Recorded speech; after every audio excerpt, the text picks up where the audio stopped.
Our next guest is making his second appearance on the broadcast. He's a veteran radio personality who I followed personally since the early 2000s. He's currently heard on the airwaves of both KBFB-FM 97.9 The Beat out of Dallas-Fort Worth, as well as WIBT-FM 104.7 The Beat out of Greenville, Mississippi. This might be the second hardest working man in radio. Outside of radio, he's also an author, a music historian, and he's a FOH, friend of heartbreak. I know you're going to say it's not a real thing. Don't have to now. Oh. Thank you.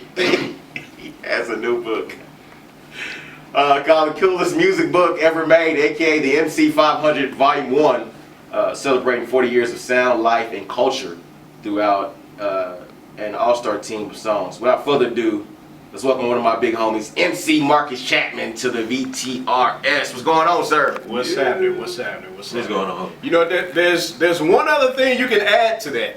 You're not gonna know it just yet.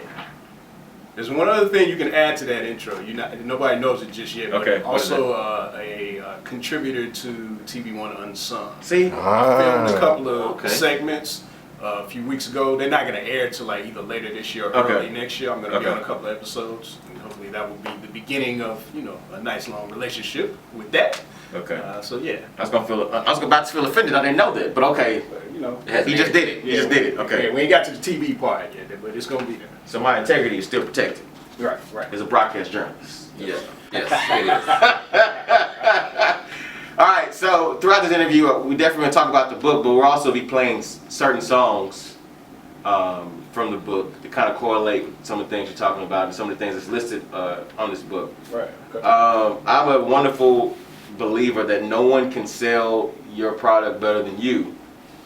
So with that said, what is this book about? Well, first of all, it was an online project that I put together a couple of years ago. It was really just something I was doing for myself, and what I did was I put together this all-star team of songs. It was basically like, if I couldn't have any other songs and I wanted to present some songs to the world that I've learned about, that I feel like people should know or know more about, these are the songs I would pick. And so I started like posting them online on Facebook and Twitter, and I did like little write-ups, and people started responding, including some of the artists. So that made me want to preserve the whole thing in book form. So it's basically in 2 books, actually. This is volume 1, and then the second half of it will be out a little bit later. And it's not like a book that you read from beginning to end with a story, although you can if you want to read it from beginning to end. But each song has its own individual write-up. Okay. So it's like the short write-ups about each song. Every song I give you official information, like who wrote it, who produced it, what label it was on, what album it was on, what year it came out, and then I give you the write-up with the extra information in there. And sometimes it's a funny story, sometimes it's something that relates to an experience I had, or it could be some extra info that the artist gave me that ties into the whole thing. So it's a music guide. It's something people can use to, everybody always going online looking up songs, trying to download stuff. It's that type of thing where you can find some songs that you may not have ever heard of, even artists you may not have ever heard of, but you check it out and be like, oh man, that's kind of hot. It's not limited to anything or anybody. Anybody who wants to check it out is certainly, free to do so. You don't have to be like a music connoisseur expert. Like a historian. No. I mean, my job in this situation is to give you the info and you do with it what you want. And that's, it doesn't matter what genre you into or what era, because the songs cover over 40 years. And, you got hip-hop, R&B, funk, hard rock, soft rock, got some jazz, some disco, some reggae, some everybody in there. So, it's whatever you want to, whoever you are more than welcome to participate and check it out and use it to your advantage. What was your exact inspiration to do this book? Well, I just wanted to preserve the project that I created, because that's the thing you got to keep in mind. It wasn't really supposed to be a book at first. It was just something that I was making and putting out there and letting people check it out. And so once I got all that response from people, I wanted to do it as a book. First of all, because I wanted to preserve it for myself. I wanted to give more exposure, not just to the artists, but also to everybody who created the music. So a lot of times, it's not just, we only see like one name on a song. If it's Drake, or if it's, James Brown, but there were other people involved, whether it's the songwriters, the musicians, the producer, whoever. there are other people involved in making a song aside from just that one artist. So in a lot of those write-ups, I actually mention the musicians, because some songs, it just depends. It might be the bass player that made the song hot, just like the song that's playing right now, that Warren G record. Right. I don't love that song because of Warren G. I mean, he cool, but that bass line is what does it, you know? So I make mention of the people who actually put everything together. Glad you mentioned that. By the way, some of the songs you hear in the background are some of the songs they're all songs listed in this book that MC Marcus Chapman has going on. So, just a little background on you. What was life like for you growing up? Well, in terms of music, I mean, I was around music all the time. My parents were, you know, heavy record collectors. My dad, my mom, cousins, aunts, everybody has music. You go to somebody's house back in the day, they was happy to play you the new whatever. I remember going over my aunt's house one time. It was me and my mom, and she had 3 sons that I normally, you know, the youngest one, me and him would play, but none of them were there that day. But she was like, I got the new Barry White, and she was happy about it. And so she put it on, we listened to it, it was like, yeah, Can't that's wait to play it. Then, next thing you know, we had it at our house. That Barry Eugene White, boy. Right, that's how it was. I mean, it was just such a big part of life, and then I was collecting ever since I was like 4 years old. First time I went to a record store. It's an interesting progression that music's made to. I mean, now you just type it up and pull it up on your phone immediately. But you know what though? Even you don't even have to go back that far. I remember when Snoop's first album came out. Right. It was an event. My boy, because it came, they had one of the midnight sales, and one of my boys in my dorm, he knocked on my door. He's like, I got that Snoop. So me, him, and there was another dude. We went to his room, and it was quiet out, so we couldn't turn it up loud in the dorm. So we was in there listening to it. I mean, just the whole experience. And then the next day, I went to the store and bought it, and it wasn't quiet out, so I was able to blast it. I was the first one on the floor, and everybody was like, "Oh, that's the new Snoop." I was like, "Yeah, you know." So that's just how it was, man. Same thing with N.W.A. You know, they about to have their movie come out. Right. When their second album dropped, I was the first one on my block to get it. I got the tape. I got my boys from, you know, off the block, and we all came over to my house, and we was listening to it. And to this day, whenever I hear the last song on there, there's a part where one of my boys from around the way, he started laughing because it was this reggae dude said something about having an AK-47, and he started laughing. Every time I listen to the song, I think of that, you know. But that's why it says, you know, life and culture through an all-star team of songs, because these are experiences that we have, the different songs. Based on the book, you have a very eclectic taste for music. Yeah, I do, but I didn't always have that. That's the thing. I kind of, like initially in my house, it was funny because there's some songs in there that I learned. My parents had this little clock radio in their bedroom when I was a little kid, like in nursery school, and it was on this AM station, this pop station. So I would hear all these songs by all these white people, and I didn't know who they were because, I mean, well, I knew the Eagles. I remember the Eagles, and I knew Hotel California. They had one called New Kid in Town, but like, there was a lot of people who I would hear the songs, I would like it, but I didn't know who the artist was, because my parents didn't buy none of them records. My parents didn't buy no white folks. Everybody in our house was black. They had their OJs, Teddy Pendergrass. You know, but I found out years later that some of those songs I heard were people like Fleetwood Mac in Chicago and Kenny Loggins and all these people. You know, so later on I got into that. But yeah, at first it was just straight up R&B, and then it was funk. My cousins went into that. Then it was, you know, I got into house music in Chicago, then hip hop, and then it was jazz, and then it was rock, and so. But I got deep into each genre, where I would like really try to collect the records, because I did music research, like Billboard charts. My college, they had a music library where they would show. They had like all the old Billboard magazines, and at the end of every year, Billboard puts out a year-end chart with the top hits and albums from every chart that they do, every genre. So when I was in college, I actually went back and I looked at those charts, and I wrote that stuff down and used it for like checklists for collecting records. Okay. So that's how I was able to get deeper into stuff, even if I never heard anybody play something. If I saw that it did really well with people, I was like, okay, I'm gonna buy this album and see how it is. And that's how I ended up finding some stuff. And this is the VTRS. MC Marcus Chapman is here with us, and we're talking about his latest book, the coolest music book ever made, aka the MC 500 Volume 1, which is available online via Amazon, Barnes & Nobles, and all online retailers. Go get that right now.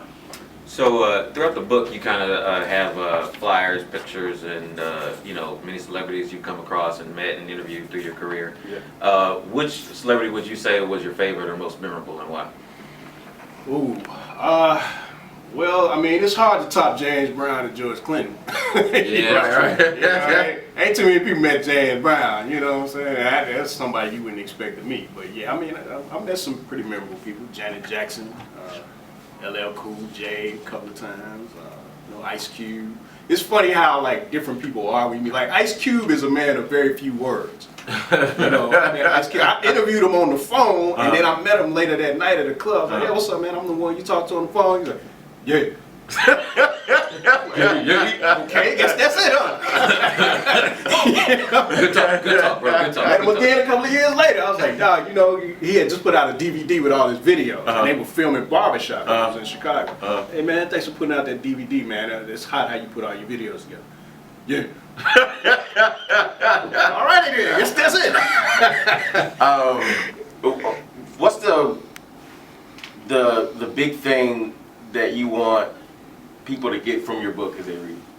The songs themselves, Okay. you know, the info about, because there's some stuff in there you're just not going to find. Because one thing about me, I was always an album person. You know, up until like maybe 6-7 years ago, it was always about the album, regardless of what form, whether it's record, you know, cassette, CD. It was about the whole album from about, I'd say like the end of the 60s up until a few years ago. The music industry was about albums. Now we've gone back into songs, which is how it was in the earlier 60s and 50s and all that. It's about individual songs as opposed to whole albums. So, but being a whole album person, I was able to find out about a lot of cuts that were never played on the radio. Even if it was a really big artist, say somebody like Earth, Wind & Fire, they had great albums. You know, radio station wasn't gonna play every single song off the album. Well, they really couldn't because you had 13-minute songs. No, not really. Initially, they only had like one like really long song in their catalog for the most part. Like most of their albums, they had like maybe 8 songs, 9 songs. You know, they were 4 or 5 minutes. But they had so much hot stuff, you know, that you couldn't get to everything. But if you had the album, you knew these songs. Yeah. So a lot of cases, you know, it's songs about people who you know, but you never heard the song. Or it's songs that you do know, but you never had this extra info about them, maybe. You know, and then there's songs about folks you ain't never heard of, but you might have heard it in a rap song or different samples and everything.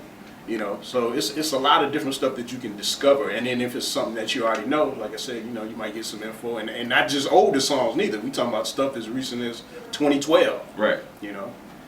This is the VTRS, the Vincent Tucker Radio Show. Vincent Heartbreak Tucker, Yellow Star, Ramona here with the homie, FOH, friend of Heartbreak, MC Marcus Chapman, as we are talking about the coolest music book ever made, aka the MC 500 Volume 1, celebrating 40 years of sound, life, and culture through an all-star team of songs, which is available right now, if I haven't said that enough, on Amazon, Barnes & Noble, and other online retailers. Paperback and digital, There we gotta go. emphasize that too. Because some people like the digital version, you know, they download, and it's a great digital because like with the digital version, if you go to the table of contents where it just lists all the songs, you can just click that one song and take you right to the song where the write-up is. You go get that version too.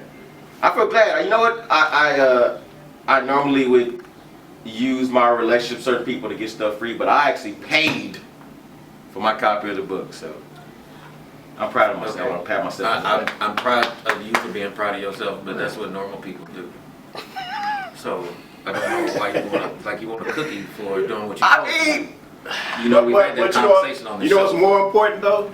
What I'm proud of is that I know it's something that you can actually use, because see, a lot of times people will be like, you know, support this and I got it. To me, as soon as you throw the word support out there, that makes me skeptical of how good it is. I testify. I can't Because you say ain't that. gonna never hear me say that. I hate that. You know, it ain't about support. If you work hard for your money, Right. whatever you're doing, Right. if I come up with something that you got to spend your time or your money on, it's up to me to provide you with something that's worthwhile. It's not up to you to support me. Right. They don't work like that. Because support is more like a handout than get something that you want. Right? I mean, it's just like, you know, what reason do you have to pay your money for this? Right. You know, if you spent your money on this book, you know it's worthwhile. You got some use out of it. You was able to learn some stuff. You found some songs, and you feel like, okay, this was a good purchase. It's something you could use for years and years, because you keep going back to it for info. Because I have some books like this that other people did.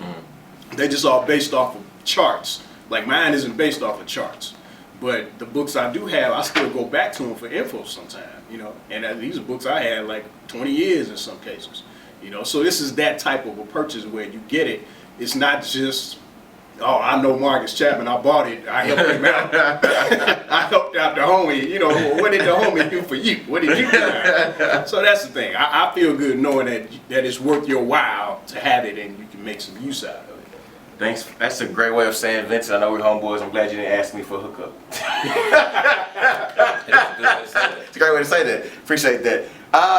As always, you can link with MC Marcus Chapman on Facebook, Twitter, and Instagram, and view video footage, interviews, and audio for various shows that he's done in his radio career on YouTube at MC Marcus Chapman. Thanks to Ramon. He's been hooking up the YouTube channel. Yeah, Beautiful thing. putting a lot of stuff on it. Hardworking man behind the cameras, Ramon, when he's not lurking. It's no, that's a side When note. he's not. Side note. When he's not. He wants to say something. Yeah, zoom in real tight on his. Hey, if I'm on the air next week, that means Ramon killed me. Just know that he took me out. Real quick, let's plug what you got today for our listeners in North Texas is listening on our flagship station live right now. What do you got going on today? Yeah, I'll be at Half Price Books in Arlington. The address is 770 East Road to Six Flags, Suite 120. So it's the Arlington Half Price Books, Lincoln Square is that one because they got a couple in the area. I'll be out there from 2 to 4, signing copies of the book, you know, hanging out, having a good time, you know, so you can come through and get you a copy. Or if you already bought a copy online or whatever, you can bring it and get Right. that signed too, no problem. Take some pictures of it. And buy another one. Buy one for a friend. And people have done that. There are people who got them like, hey, I'm gonna get this for my son Right. or my daughter or my nephew, whatever. Yeah, All right. get it If for you're trying to lay a subliminal guilt trip on me, it's not working. All right, final signs, comments before we get out of here. Thanks for having me on the show, publicist Ivy, and to everybody who's already got the book, and everybody who's thinking about it and does it, and anybody who hits me up on Facebook, Twitter, Instagram, all that good stuff, YouTube channel, all of that. You know, everybody. So. Speaking of Ivy, shout out to Ivy who I've known for 5 years, who walks up to me at one of Marcus' bookstores and said, "Hey, I'm Ivy." I'm like, "Ivy, I know who you are." But you know what though? That's a good thing to do though. I learned very early. Never Right. assume somebody knows who you are. In her case, she just did a story on me like a year ago. Ivy, I know who you are. Yeah, man, you know, sometimes people forget, man. You know, but that's something I can appreciate because I'm horrible with names. So like, for her to come up and say it, like, I would love that because I'm like, oh, I know exactly Okay. who you are. Maybe I'm not- And thank you for reminding me. Maybe I'm not describing this enough, but I interact with her on social media like every day. Oh, Like well, that's different. That's different. Yeah, but even still, I don't know. what my man, what Trey song say? I've seen your Instagram, but you look different in person. For the crew and for MC Marcus Chapman, this is Vincent Tucker. See y'all next week, same time, same bat channel, VTRSonline.com. You already know what it is. We love y'all.